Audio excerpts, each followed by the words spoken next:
we're back. You are tuned into the Labor Forum here at WRFG 89.3 FM. We're about to begin our 4:30 to 5 segment, and we have a full house. We have two guests in the studio, Stanley Smalls, who's been here before. Stanley is a paratransit. I wanted to do paramobility. Mobility driver for the MARTA here in Atlanta, local 732. And a first-time guest, we have Sarena Dickerson. Sarena is also a member of the ATU local 732, and she is currently in hard cleaning, which heavy cleaning. That's where it's hard too. And then on the phone, I believe, is it James who's calling in from Milwaukee? Yes, it is. James Macon, president. Oh, super. I talked to Michael, so I hope, thank you very much for calling in. So you are the president of Local 998 in Milwaukee. You just have engaged in a 3-day work stoppage over unfair labor practices, and we are going to have you on the line as well. And then we have Larry Hanley. Hello, Mr. Hanley. Hi, how are you? Great. So this person, this voice you just heard, is the president of all of the ATUs, and I'm sure all your local members and presidents here are happy to hear you're on the air too. Now, this is a big topic. We wanted to talk, and we've talked many times on this program, about the whole attack on public sector workers of all different kinds. And of course, here in the city of Atlanta, one of the strongest public sector unions is the Transit Workers Union at MARTA. And MARTA here in Atlanta is our public mass transit system, which operates trains, paratransit, and buses. And just recently has expanded into Clayton County. And so, James, what is it that the members of Local 998 do? Well, we pretty much run the transit system in Milwaukee, also Sheboygan, Kenosha, and Waukesha, and we also is over the First Transit organization here also. So we have 5 different contracts. Okay, and so what we're going to do is to start out is we're going to ask first our representatives of the Transit Workers Union here in Atlanta and in Milwaukee to tell us and our listeners what are the major issues, the major problems confronting your union members in dealing with management and dealing with government, et cetera, around the issues of public transit. So are you starting, Stanley? I guess so. Okay, go. First and foremost, hey Larry, how you doing, sir? Good, how are you? Good. The problems we face here in Atlanta is just constant attack after attack on public workers. We always find our back against the wall fighting. Once we stop one fight, we enter another fight. It's just a constant fight. Like, when do you just stop, let us do our job and do right by the working people here in Atlanta? Sarena, did you want to enter in on that? Like, what do you think the major issue is? Is it wages? Is it healthcare? Is it privatization? Is it hours? Is it I think racism? What is it? I think it's all of the above as far as the wages, healthcare, privatization. Because if they privatize, we won't have the adequate health benefits. We won't have adequate wages. We will not be able to work, really. We'll be on welfare, basically.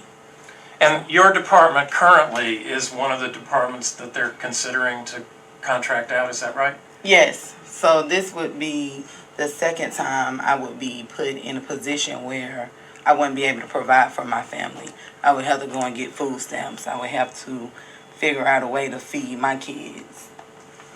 Okay, so James, can you tell us a little bit about what's going on in Milwaukee? I mean, obviously, again, I want to make sure that you're aware that on this program, we followed the struggle in Wisconsin as much as we could. We had live interviews from people when they were occupying the Capitol. We had interviews with people when they were rallying at different demonstrations. We've talked to AFSCME workers. We've talked to students. We've had a whole series of people on this program because the fight back by the Wisconsin workers and seniors and women and students was so historic. So what is it that is currently happening with your local in Milwaukee now? Well, one of the problems is, we the last, as we call the last man standing. Right now, everyone else has had all the power taken away from them, from the governor, that unfortunately today will be trying to run for president. And he took everybody's power. And right now, we the last person standing, so we're going to fight. And one of the issues is, they don't want to basically, keep up trying to make jobs available for people to make a good living. Right now they're talking about bringing in a lot of part-timers that will never get to be full-time, won't get benefits, or will be paying into a pension. So what happens then, our pension ends up dissolving into nothing. Because James, the pension depends on full-time workers making their contributions to keep the fund alive. Right. And if part-time workers begin to come in, then it weakens the pension. Is that right? That's right. Because right now they keep saying that they want a percentage. They don't want a percentage. They want to bring. They say 50 people in, but in our contract they started off with 20%. Now they're down to 10%. Well, these numbers go back to 1980 when we had 197 part-timers at 7%. The company wanted to get rid of that format, and they got rid of the format, so now they want to go back to the old format, plus keep these, what we call the G-board. People guarantee 30 hours for work, many hours they can, 35. So they have something in place to take care of this overtime that they say they're trying to get rid of. But they coming up with this G-board again. I mean, these part-timers. And that's something we got to fight. So, Larry, thank you so much for joining us on this conversation today. Could you kind of put things in context in terms of what you've seen happen around the country and the issues that ATU members in particular are having to deal with and the public sector in general?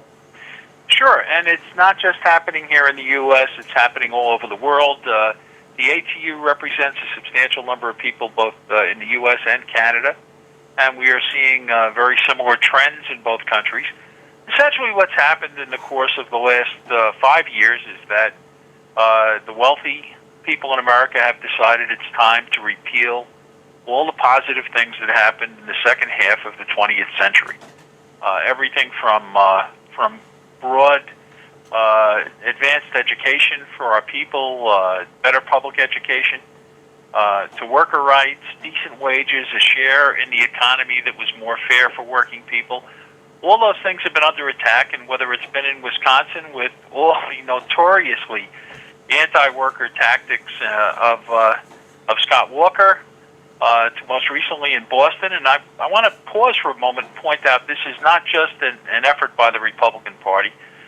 In Massachusetts, just last week, the Democratic legislature in one of the bluest states, if not the bluest in the country, repealed a provision of the law that was in place since 1993 that just simply said, it was called the Taxpayer Prevention, and I forget what it was actually the Pacheco bill, but it was the Taxpayer Protection Act. Essentially, it said that in order for a municipality or the state to privatize a public service, the state auditor had to be satisfied that it would actually save money. And just last week, the Senate and the House in Massachusetts repealed that act for 3 years for the transit agency to enable the Republican governor to privatize the bus service. And you know what this means is low wages. It's just a low-wage strategy, a way to cheat workers out of a decent living. And we're seeing that happening all over the country and in Canada.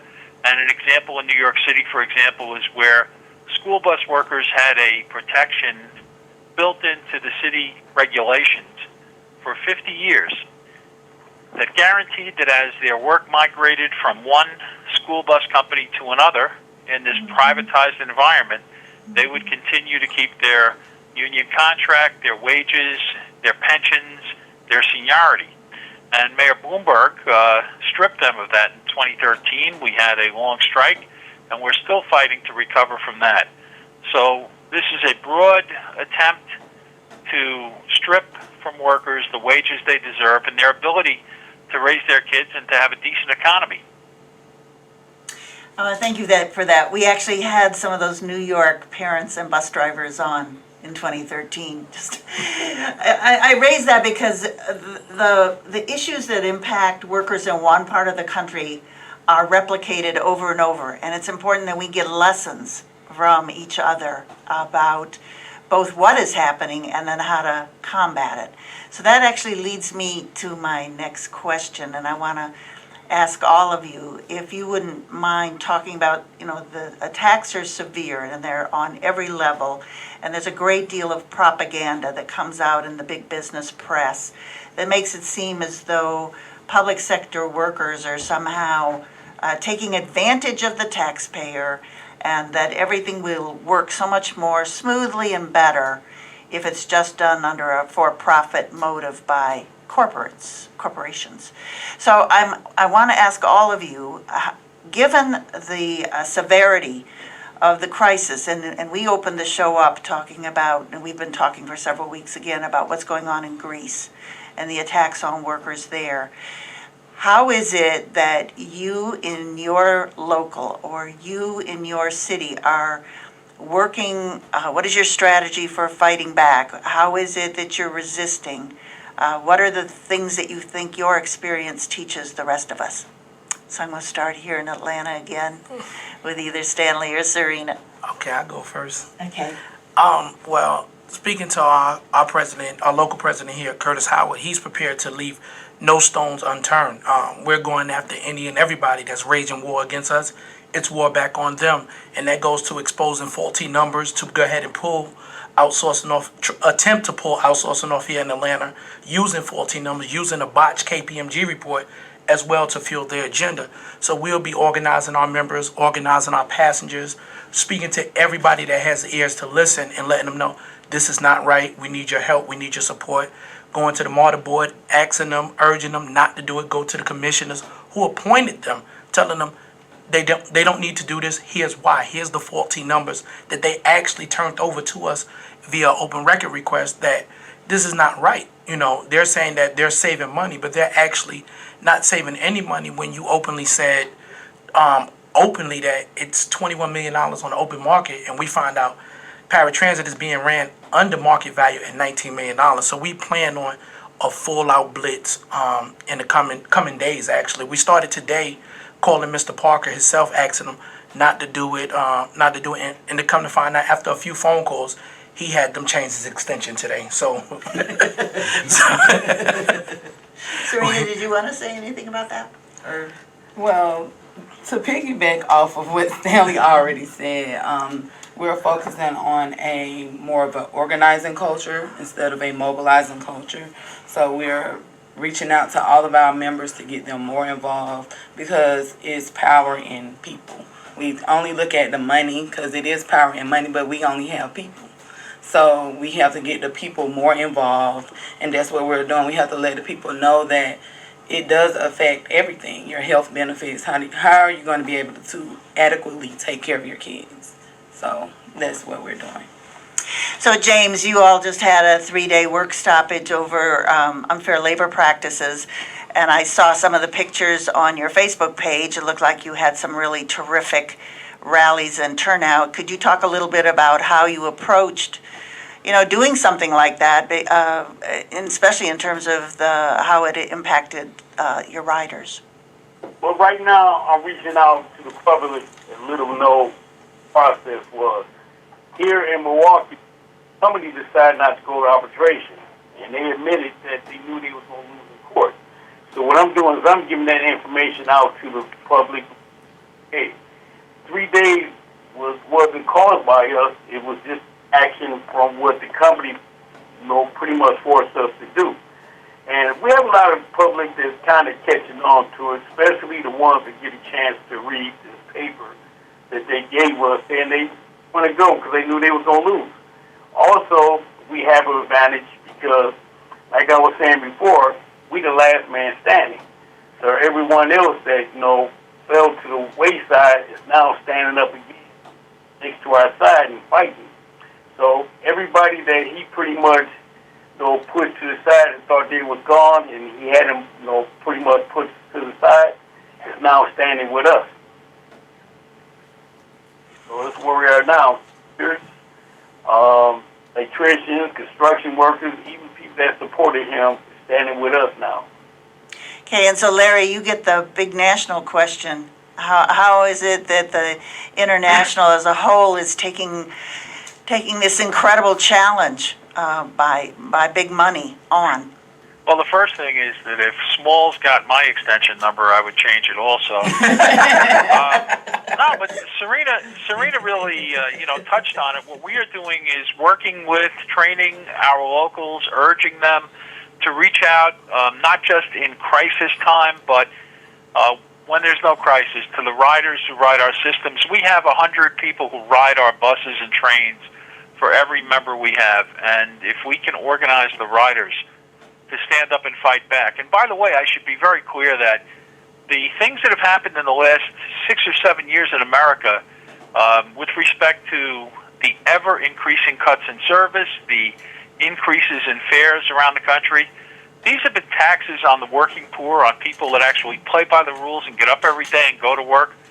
And while billionaires have had tax cuts in this country, and state after state like Wisconsin has exempted rich people from paying their fair share of running our country and our cities, transit riders have been victimized with these service cuts and fare increases. So our goal has been to go out and organize the riders themselves to get more and more voices engaged in the struggle, because frankly the struggle we have is the struggle of the riders as well. The place that we work in is the place that they use to get to their jobs. So we're trying to build a united front on that level, and frankly we think that's the greatest contribution we can make. So let me follow up on that. All three of you again.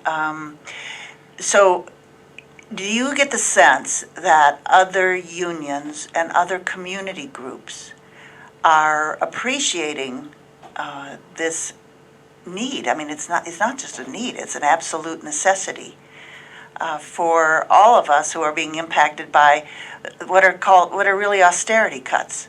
It's the transfer of wealth through a variety of ways, whether it's wages or whatever, into the pockets of fewer and fewer people. Is it your sense when you go out, this is a question again for all of you, is it your sense when you go out that because of things like the Black Lives Matter movement, because of things like the Occupy movement, because of what happened in Wisconsin when tens of thousands of people, took over the state capitol, because of what happened in North Carolina with Moral Monday, all across the country, and then when we look at all around the world, we see more and more and more and more people saying enough is enough. Is it your sense that the boundaries, the divisions that have kept unions apart, that have kept communities apart, are crumbling under the pressure of this attack? Start with Stanley or Sarena. Yes, I think that those divisions are breaking down, because I just went to a training up in D.C. with my president, Curtis Howard, with the IAF, which is the International Areas Foundation.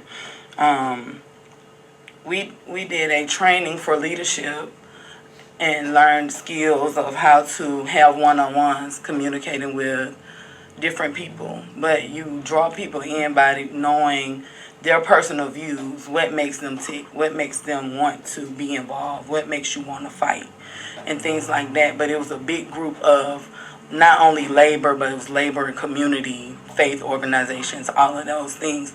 So just as much as Curtis and I was intrigued with their fight, they were very intrigued with the work that we did here in Atlanta with Larry sending the International down to actually help us organize to get a fair contract with fair wages and benefits and things like that. So I do think that those boundaries are being broken down, and everybody are getting the light bulb coming on to say we're all working for the same common goal.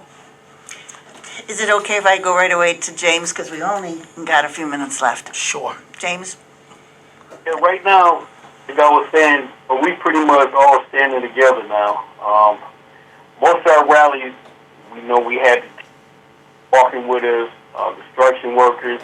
Everyone here pretty much has took some kind of loss in this battle, and like I was saying, we the last man standing.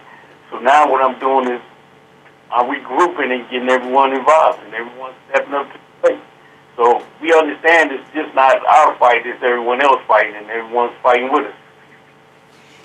Okay, so Larry, you're on the international level. And so could you talk a little bit, I mean, there's clearly at the last AFL-CIO convention, there was a lot of discussion and a lot of movement towards encouraging all the international unions to reach out and to not only just have partnerships, but I mean to really have a true collaboration with community organizations. Could you talk a little bit about that?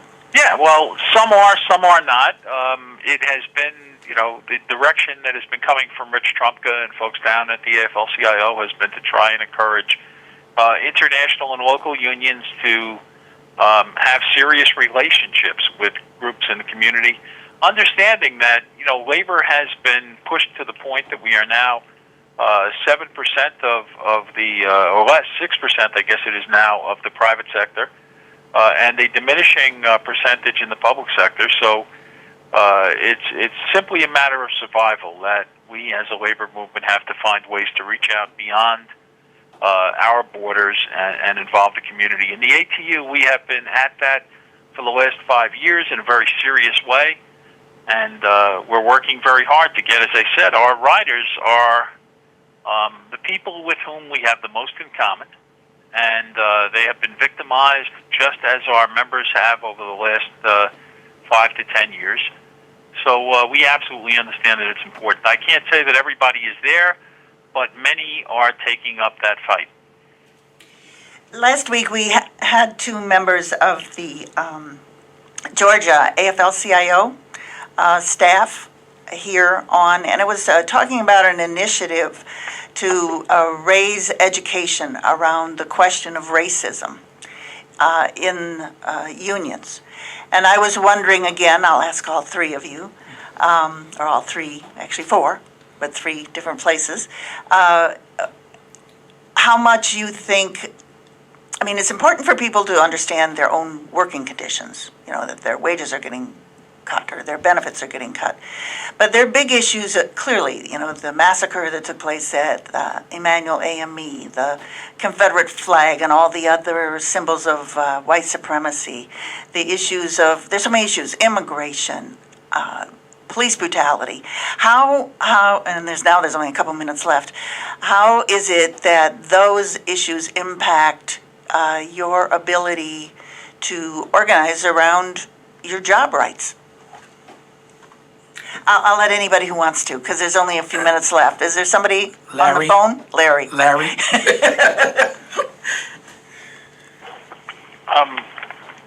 I'm sorry. Larry, I know you wrote, I think you wrote I know the ATU had a position, a document that came out on the website after what happened in Ferguson, and you spoke about the violence that was happening to that community, not only in terms of the police, but also in terms of the loss of jobs and deindustrialization, as I remember. Could you say, I think, in terms of the issue of race, why that's important, these struggles in Ferguson and Charleston?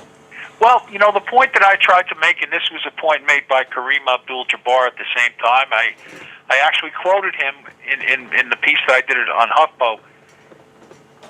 When Ferguson happened, much like the O.J. Simpson trial, the whole country focused on a simple question: which side are you going to be on? Was it a bad cop or was it a bad kid? And people lined up based upon the color of their skin, to answer that question, in large measure.